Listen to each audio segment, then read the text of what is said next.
우리 몸이 보내는 SOS? 나 단백질 부족해. 운동 좀 해볼까? 마음 먹고 헬스장에 발도장 쿵쿵 찍는 당신. 아니면 그저 건강하게 살고 싶은 평범한 당신. 요즘 들어 왜 이렇게 몸이 말을 안 듣는지 궁금하셨나요? 혹시 단백질 부족이라는 주범이 뒤에 숨어 있는 건 아닐까요? 단백질? 그거 보디빌더들이나 먹는 거 아냐? 라고 생각하신다면 오산입니다. 우리 몸의 기둥이자 테들보 같은 이 필수 영양소는 단순히 근육만 만드는 게 아니랍니다. 미국의 유명 매체 퍼레이드에서 전문가들이 짚어낸 단백질 결핍. 징후 7가지를 파헤쳐 볼까요? 1. 근육아, 너 왜 그렇게 딴짓하니? 운동해도 근육이 잘 늘지 않을 때. 열심히 땀 흘리며 운동했는데 거울 속 내 모습은 어째 그대로인 것 같고? 왠지 모르게 근육들이 파업이라도 한 것 같은 느낌이 드시나요? 마치 주인님, 저희는 단백질 없인 일 안 해요. 라고 시위하는 듯 말이죠. 우리 몸의 근육은 마치 정교한 레고 블록처럼 단백질로 이루어져 있어요. 운동으로 손상된 근육을 복구하고 더 튼튼하게 다시 지어 올리는데 단백질이 필수거든요. 그런데 이 중요한 재료가 부족하다. 그럼 근육들은 오늘은 그냥 이 정도만 하지 뭐 하면서 대충대충 일하게 되는 겁니다. 특히 나이가 들면서는 단백질 부족이 근육 감소는 물론 뼈까지 약하게 만들 수 있으니 젊을 때나 챙겨 먹는 거지 하는 생각은 금물입니다. 뼈들이 우리도 단백질 줘요. 하고 아우성칠지도 몰라요. 어젯밤에 라면 먹었나? 얼굴이 붓는다. 아침에 일어나 거울을 보니 웬 낯선 얼굴이? 어쩐지 얼굴이 퉁퉁 부어있고 손발도 왠지 소시지처럼 탱탱한 느낌이 든다면 혹시 전날 밤 야식을 거하게 드셨나요? 아니라면 단백질 부족을 의심해 볼 필요가 있습니다. 단백질이 심각하게 부족할 때 나타나는 콰시오커라는 꽤나 무시무시한 질환이 있어요. 이때 우리 몸은 체액을 제대로 조절하지 못해서 마치 스펀지처럼 물을 잔뜩 머금게 됩니다. 그래서 얼굴뿐만 아니라 손, 발, 심지어 배까지 빵빵하게 부어오르는 거죠. 마치 몸이 나 지금 너무 목말라.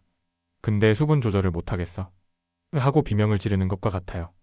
매번 라면 탓만 하지 말고 단백질 섭취를 늘려보는 건 어떨까요? 3. 양치했는데 피가 철철? 잇몸과 치아가 약해진다. 잇몸이 왜 이렇게 시큰거리지? 양치만 해도 피가 나네? 이런 경험 있으신가요? 잇몸 건강은 단백질과도 깊은 관련이 있답니다. 마치 집을 지을 때 튼튼한 벽돌이 필요한 것처럼 우리 입안의 연조직들도 단백질이라는 벽돌이 필요해요. 단백질이 부족하면 잇몸 조직이 약해져 작은 자극에도 쉽게 피가 나고 잇몸이 점점 내려앉는 잇몸 후퇴 현상까지 발생할 수 있어요. 장기적으로는 잇몸병 치주염은 물론 심하면 소중한 치아를 잃을 수도 있습니다. 치과에 가서 혼나기 전에 단백질로 잇몸을 튼튼하게 지켜주는 게 좋겠죠? 4. 사막인가요? 내 입안인가요? 입안이 자주 마른다. 물을 충분히 마시는데도 입안이 계속 마르는 느낌이 든다면? 혹시 침샘이 파업이라도 한 걸까요? 단백질의 의외의 기능 중 하나는 바로 침 분비를 원활하게 돕는다는 점입니다. 침은 단순히 음식물을 적시는 역할만 하는 게 아니에요. 입안의 음식물 찌꺼기와 산을 씻어내고 세균 번식을 막아주는 아주 중요한 역할을 합니다. 그런데 단백질이 부족해서 침 분비에 문제가 생기면 입안은 마치 건조한 사막처럼 변하게 되고 충치와 각종 구강질환의 위험이 훅 올라가게 됩니다. 목마르다고 물만 마시지 말고 단백질도 챙기라고. 입안이 외치고 있을지도 몰라요. 돌아서면 배고파? 계속 배가 고프다. 분명 밥을 먹은 지 얼마 안 된 것 같은데 벌써부터 꼬르륵 소리가 들린다면? 나 방금 밥 먹었는데. 하면서도 자꾸만 달콤하고 기름진 음식이 당긴다면? 당신의 몸은 지금 단백질을 간절히 원하고 있을지도 모릅니다. 단백질은 마치 든든한 보디가드처럼 우리를 오랫동안 포만감으로 지켜주는 영양소예요. 그런데 이 보디가드가 없으면 우리 몸의 배고픔, 호르몬인 그렐린이 신나게 날뛰면서 끊임없이 배고파? 뭐라도 먹어? 라고 명령을 내립니다. 결국 몸은 빠른 에너지를 위해 당분이나 기름진 음식을 더 자주 찾게 되고 이는 다이어트에도 치명적일 수 있죠.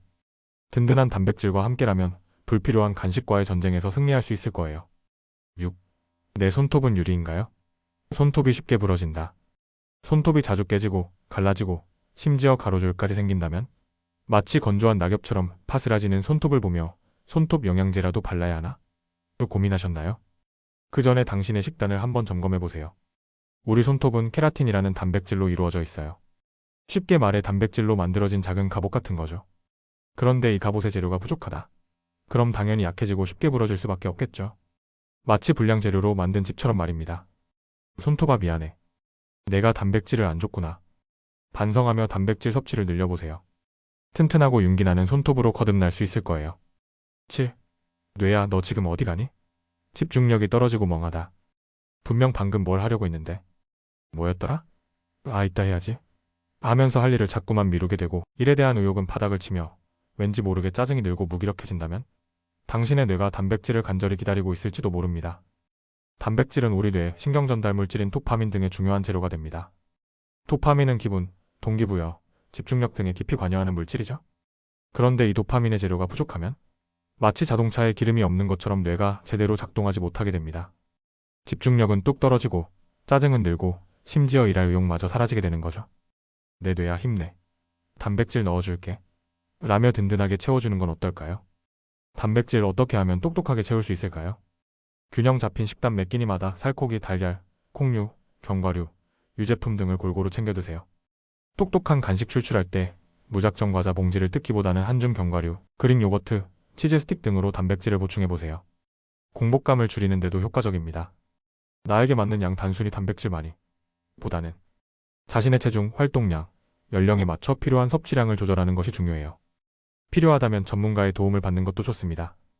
전문가와 상담 만약 위 증상들이 오랫동안 지속된다면 단순한 식단 조절을 넘어 전문 의료기관을 방문하여 혈액 검사 등 정확한 진단과 상담을 받아보는 것이 가장 중요합니다. 우리 몸이 보내는 작은 신호들을 놓치지 마세요. 단백질은 당신의 건강한 일상을 위한 든든한 파트너가 될 수 있습니다. 오늘부터 단백질과 함께 건강한 삶을 시작해보는 건 어떠세요?